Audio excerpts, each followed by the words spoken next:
In the ancient land of Umuoka, where red earth clung to the feet of men and the spirits of ancestors whispered through the wind, there lived a man named Chukwudi, whose name meant God lives. He was a farmer of strong hands and a gentle heart, respected by elders and loved by all who shared his fire. By his side was his wife, Ifunanya, a woman whose name meant love. She carried kindness in her voice and patience in her eyes, and together they were known as one soul, walking in two bodies. Their marriage was rich, not in gold, but in laughter and closeness. At dawn they worked together, and at night they shared stories beneath the moon. Many said the ancestors had blessed them beyond measure. Then misfortune came without warning. Chukwudi began to weaken. His sleep turned restless, his dreams filled with shadows.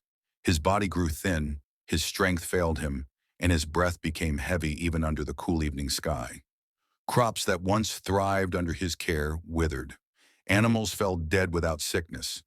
It was as though an unseen hand had marked him. Ifunanya refused to let him face death alone. They sought help everywhere. They visited powerful dibia, drank bitter herbs, offered sacrifices at sacred shrines, and consulted elders whose words carried the weight of generations. Each promise of healing ended in silence. Each hope faded like smoke in the Harmattan wind. Chukwudi continued to fade. At last, they were led to Dibia Okpoko, a medicine man so old that time seemed to rest on his shoulders.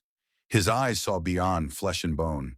After casting his cowries and listening to the spirits, he spoke words that shook the earth beneath them. Chukwudi's life, he said, was bound to desire. The sickness fed on intimacy. To live, Chukwudi must never again touch his wife as a man touches his woman. No union of bodies, no sharing of flesh. If this law was broken, death would come swiftly and without mercy.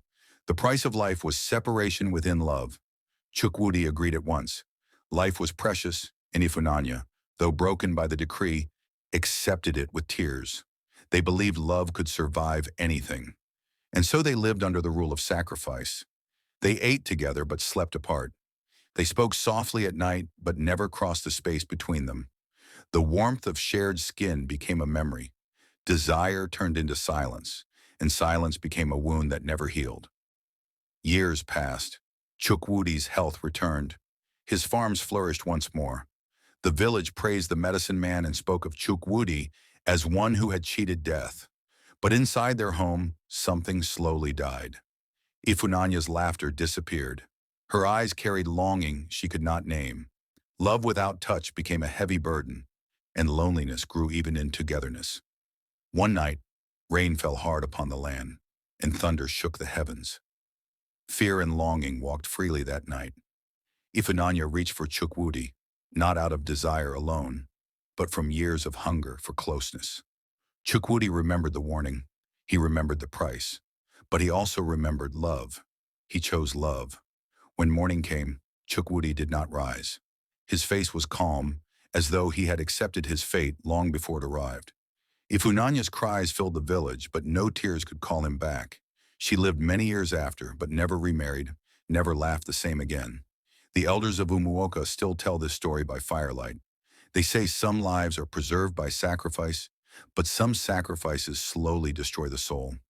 And they warn that a life saved by denying love may one day be lost by embracing it. This is the path of Chukwudi, a story remembered, a lesson carried through generations. Tales by Sora.